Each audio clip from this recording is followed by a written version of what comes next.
Chapter 2 Walpurgis. The trip was agony. Everything was taking too long. She couldn't help imagining the worst scenarios. All the way through security. What if something horrible had happened? During the long flight, if her aunt's lives were in danger, what did she think she was going to be able to do about it anyway? And now the interminable bus ride, every mile of which was agony. The lurching stop it made in every little town, the blast of hot air as the door clattered open, the clamor of people getting on or off made her grit her teeth in frustration. Couldn't this bus go any faster?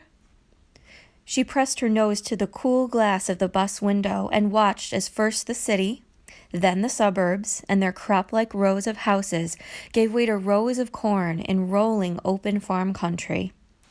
Gradually, the undulating fields studded with oaks and maples were swallowed by forests of spruce and pine. Here and there a lake glinted through the trees like a sequined cocktail dress glimpsed through a crowded room. She felt her pulse race. Soon there. How long had it been? She hadn't been back since the accident. That was 7 years earlier when she'd been 10. Now she was 17. She gazed past the billboards and hand-painted signs. God loves you, country inn. Oops, you just passed gas. And at the birch trees flashing by, the white skin of their trunks bright in the afternoon sun. As a kid, she tried to imagine what this country must have looked like hundreds or even thousands of years ago, or at least before there were billboards and cell towers. She glanced at her phone. Her grandfather had called. She didn't intend to call him back. He would freak if he knew what she was up to. He didn't know she'd ditched out of summer school, left the city completely, and was almost to the lake. If she told him, he'd probably threaten to cut off her funds. Her friends, on the other hand, would not be surprised that she had bought a plane ticket from New York to Minneapolis and, too young to rent a car, hopped on a bus. And now, how was she going to get to the cabin? She hadn't really thought through that part. She checked the map app on her phone and smiled. There was still no way to get where she was going, at least not by car. There was still no road on that side of the lake. She wondered if there was still no electricity either. No phones, no internet, no cell service. That's the way it had been 7 years ago. She wondered how much might have changed since then. Walpurgis, the sign read. Population, 2020. The bus unloaded its handful of passengers at a gas station and pulled away. She shouldered her pack and started her hike down the main street, a string of gift shops displaying bears and ducks and moose in all manner of unlikely poses, as wine racks, coffee tables, lamps, pillows, and cookie jars. As she craned her neck to look at one extraordinarily jam-packed display, musing that there must be more moose in that one window than the entire North Woods, she smacked head first into someone. "Sorry," she mumbled at his chest, then glanced up.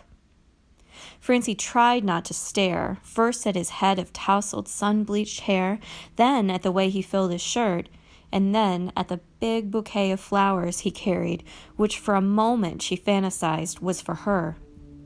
He gave her a little nod and smile, which, she had to admit, caused her stomach to flutter, and she couldn't help staring at him as he continued down the street.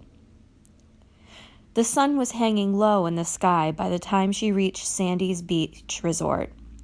Francie noticed the apostrophe and final S had fallen off his sign, so now it read Sandy Beach Resort on Enchantment Lake. As a service to the cabin owners on the other side of the lake where there was no road, Sandy offered delivery service, dockage, and boat rides. The half-log siding on the store had been replaced by half-log vinyl siding. Still, inside, the same big cast-iron sink swarmed with minnows, leeches, and shiners. An old cooler, its light flickering, held bottles, not cans, of the soft drinks she had grown up calling pop, but had learned to call soda. "Help you with something?" a voice asked. She turned, and there, stacking cans on a shelf, was not Sandy, but what was his name? Sandy's son, older now, of course. French fry? The young man said, blinking. His eyes were a curious mix of blues that had shifted like the lake on a windy day. Wow, she said. You not only remember me, you remember my nickname? How could I forget little Frenchie? Francie noticed that his face, lit up from the soda machine, seemed to be glowing. Sandy? Francie asked.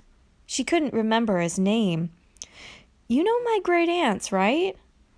Of course, he said. Everybody knows Astrid and Jeanette. Are they okay? Okay, Sandy asked. The blue of his eyes shifted to a darker shade. They said someone was trying to kill them. Sandy gave a low whistle. That's crazy. But you do know that your aunts are a little nutty, Francie finished his thought. Well, I know, but I couldn't help worrying. He placed a few cans on the shelf and said, I haven't seen them for a few days. Then, glancing at Francie, he added, I'm sure they're okay, though. Don't worry. Sandy picked up the empty box at his feet and said, Come on, I'll take you over there. Just give me a minute to close up. I'm the only one here.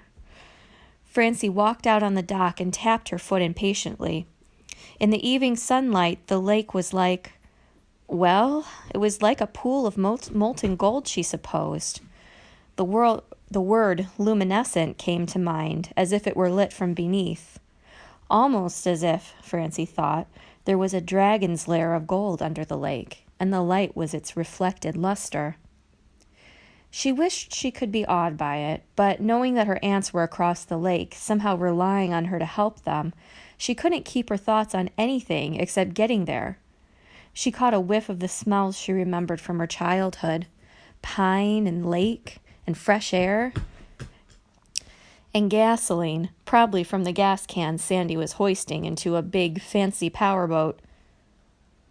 The boat reminded Francie of the ones the bad guys used in James Bond movies.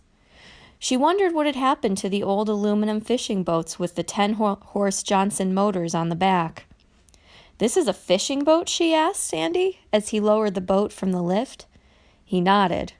Are the fish faster nowadays? He laughed. Nah, just gotta get to 'em before anybody else does. He winked. He had a cute dimple in one cheek, she noticed. What about that one? She pointed to an enormous speedboat on a lift nearby. Bucks, he said, his smile fading. Sandy helped her into the boat, offering his hand in a sweetly old-fashioned way. I hear you're a big detective in New York, he said. She laughed and started to say no. Whatever gave him that idea? But he'd started the motor, and Francie didn't want to shout over the noise, so she let it go. Sandy expertly spun the boat around, facing it toward the far shore, and, with motor roaring, sped out across the lake. The boat went so fast it squeezed tears from Francie's eyes and whipped them behind her. Light from the setting sun flashed on the edge of the boat's wake, bright and hard as knife blades. Francie glanced back at the receding shore and was surprised to see so many imposing houses with picture windows big enough to flatten flocks of geese. When did those get built? Along with the houses came the requisite jumble of boat launches, docks, pontoon boats, jet skis, and rafts. Also new, a huge blinking cell phone tower. Ugly, was her first thought. Hey, maybe there's cell service here now, was her second. She checked her phone. Dead. She thought she should have thought about that. On the other hand, the approaching shore was just as she remembered it. From here it looked like a thick ruff of trees with a few tiny cabin windows winking in the sun. Is this shore really enchanted like they say? She asked as the boat slowed. Why hasn't it changed the way the other side has? It's probably because there's no road on this side of the lake yet. But there's some kind of a fight over it. Some folks are pretty riled. Sandy made an expert landing at her aunt's dock. What do I owe you for the ride? Ah, forget it, Frenchie, he said, blushing. Do you want me to come with you to check on your aunts? No. Francie stepped out onto the dock. You need to get back to the store. I'm sure everything's fine. Sorry I called you Sandy, she added.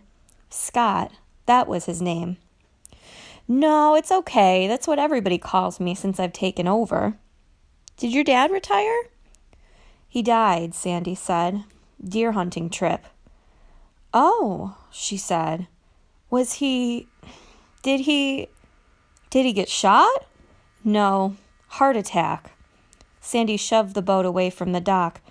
That's what they say, anyway. That's what they say? Francie opened her mouth to ask him to explain, but Sandy had started the motor, and she knew he wouldn't hear her. There's been some strange stuff going on around here, he hollered over the roar of the motor. He wheeled the boat around and called back to her, Be careful! The boat sped away, quickly becoming a small, receding spot.